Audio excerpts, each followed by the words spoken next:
বিমল আপোনাৰ সৈতে সংযুক্ত হৈছো হেহতীয়া তথ্যখিনি মই জানিবলৈ বিচাৰিছো গোটেই বিষয়টো যেনে ধৰণে লৈ যোৱা হল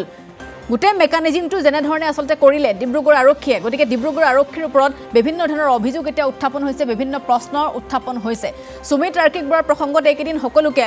ব্যস্ত কৰি ৰাখি এতিয়ালৈকে ৰাজীৱ বৰা আৰু ৰাজীৱ বৰাৰ সহিতে পত্নী জিংকিমিলি বৰাই ইতিমধ্যে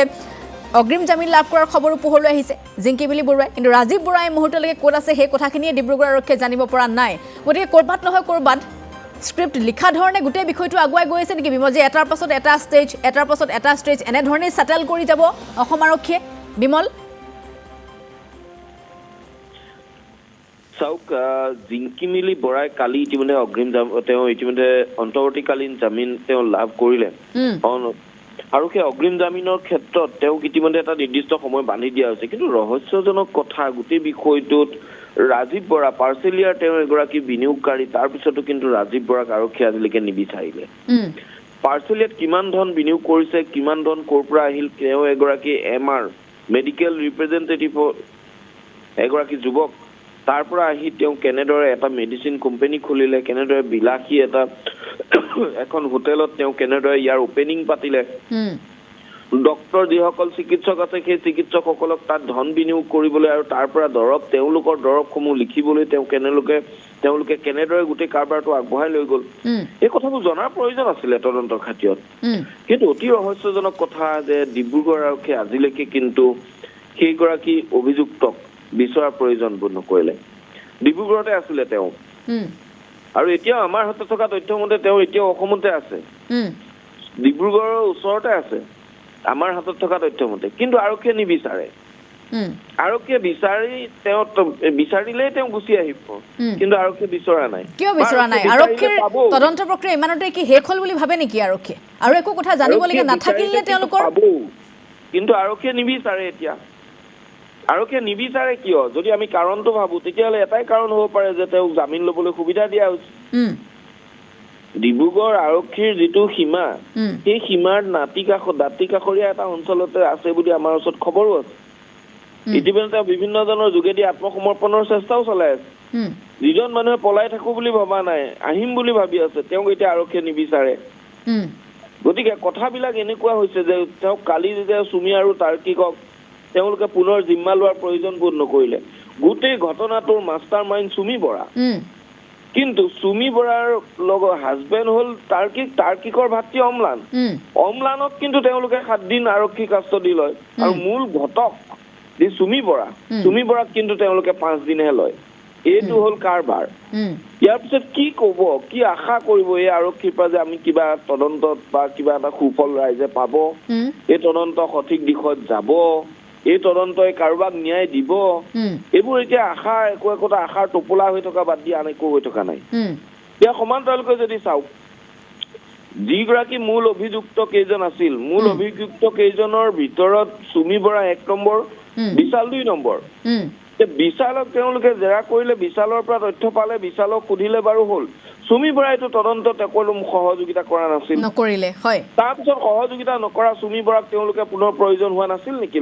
তেওঁলোকে তদন্তৰ আওতালৈ আনিবলৈ সুমি বৰা বাদ দিছো সুমি বৰাক পলাই থাকোতে সহযোগ কৰা যিগৰাকী জিতেন কলিতা তেওঁ ডিব্ৰুগড়তে আছে আজি তাৰিখত ডিব্ৰুগড় চহৰত আছে যিখন সদৰ থানাত গোচৰ হৈছে সেইখন সদৰ থানাৰ অন্তৰ্গত অঞ্চলত আছে জিতেন কলিতাইনো সুমি বৰাক লগ পালে ক'ত কেনেদৰে যোগাযোগ কৰিছিল আৰক্ষীয়ে যে বিচাৰি নাপালে জিতেন বৰাৰ লগত যোগাযোগ ক'ৰ পৰা কৰিছিল সেই কথাটো সুধিবলৈও জিতেন বৰাই কেনেদৰে আনি তেওঁক আৰক্ষীক গতাই দিলে সেই কথাবিলাক সুধিবলৈ বা জিতেন কলিতাৰ বিৰুদ্ধে তেওঁলোকে আশ্ৰয় দিয়াৰ অভিযোগত জিতেন কলিতাক তেওঁলোকে জেৰা কৰিব লাগে গতিকে সেই জিতেন কলিতাক আশ্ৰয় দিয়াৰ অভিযোগটো তেওঁলোকৰ মুখ্য অভিযোগ বাকীখিনি কথা মই বাদ দিলো কিন্তু সেই কথাখিনি এই তদন্তৰ বিষয়ে তদন্তৰ একোটা পাৰ্ট সেই বিষয়বিলাক আৰক্ষীয়ে আজিলৈকে গুৰুত্ব দিয়া নাই ক'ৰবাত নহয় ক'ৰবাত এনেকুৱা লাগিছে যেন তদন্ত নকৰিলে নহয় কাৰণে গোচৰ এটা অলৰেডি ৰুজু কৰিলে তেওঁলোকে গতিকে গোচৰটোতো তেওঁলোকে কিবা XYZ কিবা এটা হ'লেতো আদালতত দাখিল কৰিব লাগিব সেইটো কাৰণেহে তেওঁলোকে কাম কৰি আছে ইয়াত অন্য কোনো একো তেওঁলোকৰ এনেকুৱা নহয় যে তেওঁলোকে এতিয়া সাংবাদিকৰ হেঁচাত যে কেছটো চলাই থাকিব লগা হৈছে এই কথাটো তেওঁলোকৰ বক্তব্যত স্পষ্ট হয়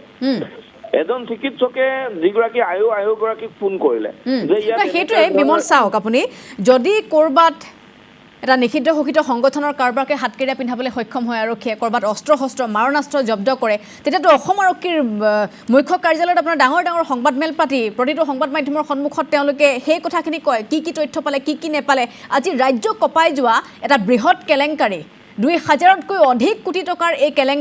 কেলেংকাৰী সন্দৰ্ভত তেওঁলোকে আজি পৰ্যন্ত সেই কথাখিনি স্পষ্টকৈ একো ক'ব নোৱাৰিলেনে প্ৰয়োজনবোধ কৰা নাই বিষয়টো তেওঁলোকে প্ৰয়োজনবোধ কৰিলে ক'ব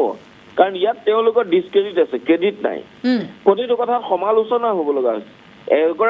এগৰাকী চিকিৎসকে মই এটা উদাহৰণ দিব বিচাৰিছো এগৰাকী চিকিৎসকে আয়োগগৰাকীলৈ লগত কথা পাতিলে যে আপোনাৰ ইয়াত একাংশ চিকিৎসকৰ নাম আছে গতিকে তাত ক'ৰবাত মোৰ নামটো সোমাই আছে নেকি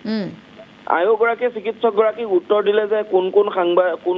চিকিৎসক ইয়াত সোমাই আছে মই তদন্তকাৰী বিষয়া হৈ নিজে গম নাপাওঁ সাংবাদিকসকলেহে গম পায়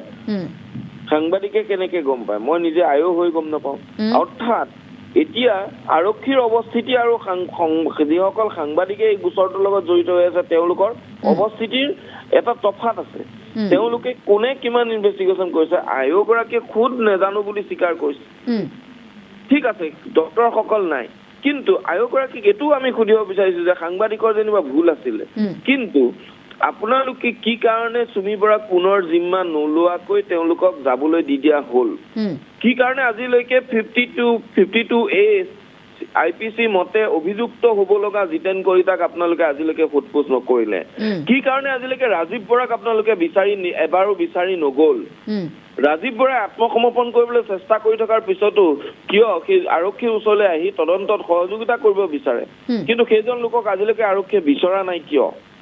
এতিয়া তেওঁ অগ্ৰিম জামিন তেওঁ বিচাৰিছে গতিকে তেনে এটা পৰ্যায়লৈ গৈছে যে আৰক্ষীয়ে যিহেতু তেওঁ এটা সদায়তো পলাই থাকিব নোৱাৰে আৰু হয় আত্মসমৰ্পণ কৰিব লাগিব নহয় জামিন বিচাৰিব লাগিব আৰক্ষীয়ে কিন্তু তেওঁ বিচাৰি ধৰাৰ তেওঁ গ্ৰেপ্তাৰ কৰাৰ কোনো ধৰণৰ ব্যৱস্থা কৰা নাই বা ভবা নাই ঠিক আছে বিমল আপুনি খবৰখিনি লওক আমি কিছু সময়ৰ পাছতে আপোনাৰ জৰিয়তে পোনপটীয়াকৈ সংযুক্ত হ'ম পোনপটীয়া সম্প্ৰচাৰ আমি আৰম্ভ কৰিম বহুকেইটা এতিয়া বিষয়ত বিশেষভাৱে আৰক্ষীৰ ফালৰ পৰাই অস্পষ্টতা দেখিবলৈ পোৱা গৈছে তেওঁলোকৰ হাতত কোনো উত্তৰ নাই সকলো লোক সংবাদ মাধ্যমলৈ ঠেলি দিবলৈ বিচাৰিছে এই হাজাৰ কোটি টকা আজি উদঙাই দিয়া সেই সংবাদ মাধ্যমলৈ মূল অপৰাধী চুমি বৰাই আঙুলি টুৱাই থৈছে ইয়াৰ পূৰ্বে তাৰ পাছত আৰক্ষীয়ে ইয়াৰ এটা প্ৰত্যুত্তৰ দিবলৈ ইয়াৰ এটা সদুত্তৰ দিবলৈ আজিলৈকে তেওঁলোকৰ সাহস নহ'ল এয়া কিহৰ বাবে কাৰ হাতত বন্দী হৈছে এতিয়া অসম আৰক্ষী এনেসমূহ কথা বতৰা এতিয়া চৰ্চা চলিছে অসমবাসীৰ মনত এই বিষয়টোক লৈ আমি বিস্তৃতৰ ওপৰত আলোচনা কৰিবলগীয়া আৰু বহুকেইটা বিষয় আছে ক'ত আছে বাকীসকল কিয় আৰক্ষী এই পৰ্যন্ত তেওঁলোকক মতা নাই সোধা পোছা কৰিবলৈ এনেসমূহ বহু কথা আছে